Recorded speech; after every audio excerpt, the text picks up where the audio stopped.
Hello, and welcome back to another Eduonics tutorial. In this section, we're working with Adobe Lightroom, and in this video, we'll be going over how to add and edit a watermark in Adobe Lightroom. So what is a watermark? A watermark is basically a way to brand your photos, kind of like a signature on an artist's painting. It says, hey, this photo is mine. But why is a watermark important? Well, nowadays, in our world of digital content, it's getting easier and easier to steal others' hard work and pass it off as our own. A watermark is a good way of preventing that, seeing as someone will have to go through the extra step of carefully removing it before they can present it as their content. A watermark is also a great way to advertise yourself and your company. If you brand your work with a good watermark, people will begin to associate the quality of your work with you and recognize you through your work. And in my own personal experience, I've used watermarks as a security against getting ripped off while working for my clients. Usually in freelance graphic design, a client will request to see drafts of your work for them as you progress toward completion. If you apply a watermark to your work in progress, you can satisfy the client's desire to see the work while also making it harder for them to steal it without paying you first. So, recognizing the importance of watermarks, how do you go about adding one to your photos in Adobe Lightroom? I have some pictures here that were taken from a wedding photo shoot. Wedding photos are some of the most common types of photos that will have the photographer's watermark, so this will be a good place for us to start. I have a logo that I'd like to use as the watermark already loaded into Photoshop, so I'll go ahead and switch to that now. That's right, it's the Eduonics logo. Now this probably isn't the type of logo you'd see as a wedding photo watermark, but for the purposes of this tutorial, it will work fine. As it is, this is pretty big. Definitely much bigger than a watermark should be. Watermarks should be somewhat subtle. You may notice that they're there, but you don't want them to be the main focus of the image. This size is fine for now though, because Lightroom will let us adjust the size as much as we want later on. The actual problem here is this white background. If I were to just slap this onto my photos as is, this white background would just show up as a tacky white rectangle surrounding the actual logo. Not a great look for the photos or the company that I'm trying to represent. So, I'm just going to take some steps to quickly mask out this background. With my layer selected, I'll go up in the Tools panel and get my Magic Wand tool. Then, up in the tool options, I'll make sure that the tolerance is around 32. And I'll make sure that contiguous is unchecked. This will make sure that when I use the tool, it will tolerate or allow 32 tones past my selection, contiguously located anywhere in the picture. Now, to select the white background, I'll just click anywhere in it. Okay, now the entire white background is selected. I just want to make sure that all the white areas have been completely selected. So I'll go up to Select, Modify, Expand. Then I'll make sure that it's set to 1 pixel and click OK. This just kind of choked up on the logo, so I won't miss any stray white pixels around the logo. So right now, the background is selected. I just want to switch my selection to the logo itself. So I'll invert my selection by going up to Select. Then I'll click Inverse. Great. Now to mask out the background, I'll go over to the Layers panel and click the Layer Mask button. Now, instead of white in the background, we have this checkerboard pattern, which you may remember is Photoshop's way of telling us that that area is transparent. Perfect. I'm ready to save this for use as a watermark. I'll go up to File, Save As. And I think for the file name, I'll keep what I have here, Eduonics Logo Large. I'm just going to go ahead and add trans to the end, short for transparency. Then, for the file type, I'm going to want to select PNG. The reason I'm saving as PNG is because it supports transparency, and it will work with most other programs like Lightroom. It's very important not to select a file type like JPEG or bitmap. Not because those are bad file types, but because those don't support transparency, and they will automatically fill my background in with white, which would completely defeat the purpose of me masking out the background in the first place.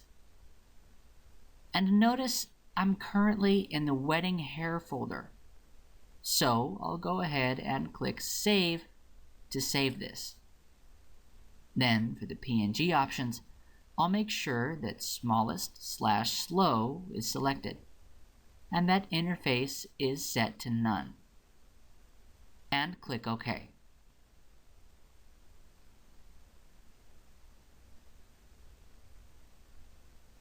Now that it's done saving in Photoshop, I'll switch back to Lightroom. Okay, so right now I have my first photo selected. I'm going to apply the watermark I just made to this photo. To do that, I'll go up to File, Export. A dialog box has popped up, and here, under Export Location, I'm going to make sure that Export To is set to the same folder as Original Photo. Then I'm going to make sure that this box called Put in Subfolder is checked. And since this is going to be a watermarked version of the photo, I'll type the name Watermarked in the box next to it.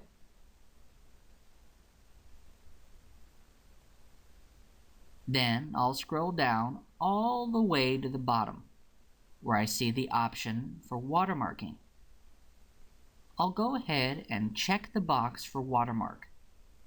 Then, in the menu next to it, I'll select Edit Watermarks.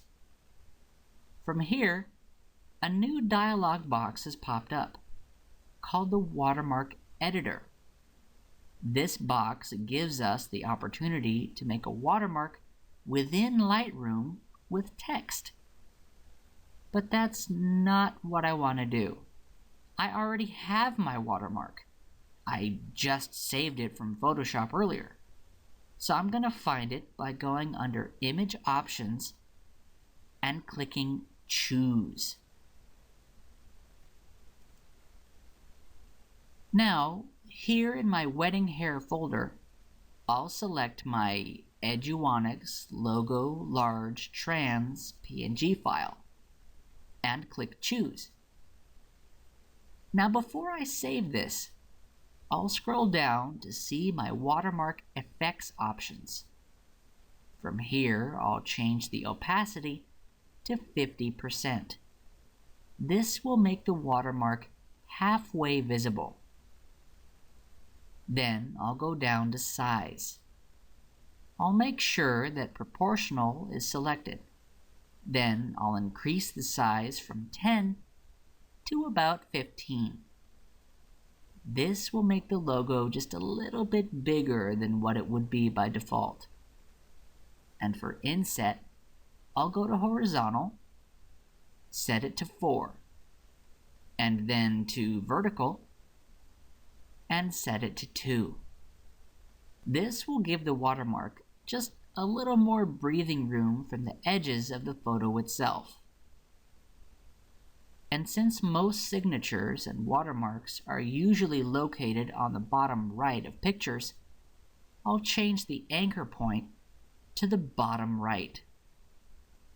That looks great. Now I'll click Save to apply my changes. And here, for the preset name, I'll go ahead and name this Eduonics Watermark. And then I'll click Create. Okay, that should do it. But before I export this, I'll go to this option for After Export, and I'll select Show in Explorer. This will make it easier to find my photo after I export it. Okay, now that everything's good to go, I'll click Export to save this photo with my watermark on it. It should just take a few seconds. And there it is. My folder opened up with my new watermarked photo. I'll go ahead and double-click it to open it.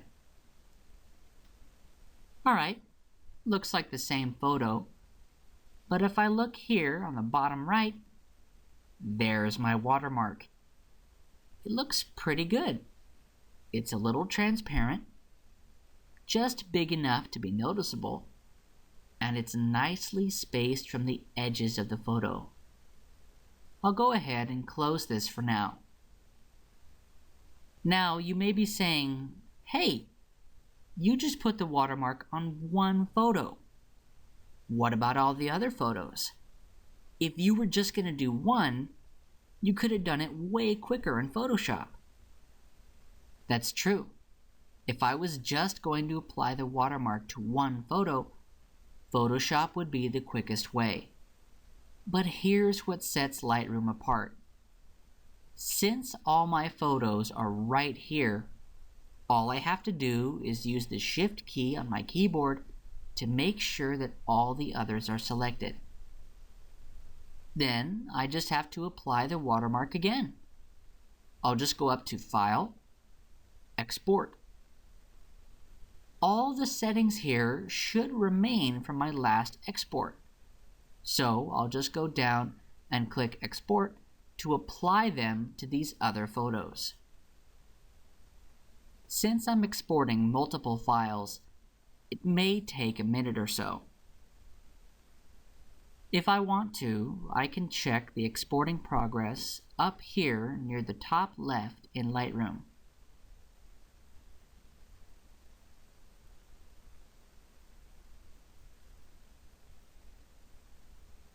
Okay, looks like they're done. I'll double-click the first photo to check it out. Okay, still looks fine, but there's nothing really new here.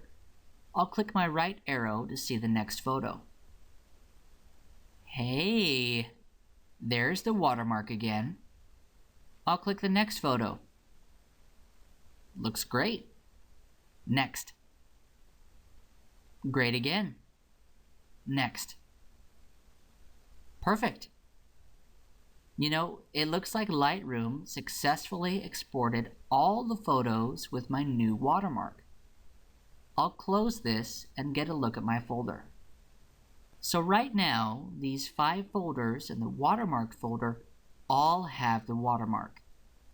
But let's look at the previous folder, wedding hair. Here are the same photos again. I'll just double click one. That's right, no watermark. So choosing the option to export our watermarked photos into a new folder lets us keep the original photos so we don't lose anything. That way we have access to both versions. Awesome. Okay, so in this tutorial we learned the definition and importance of watermarks. We learned how to remove the background from an existing logo to make it a usable watermark.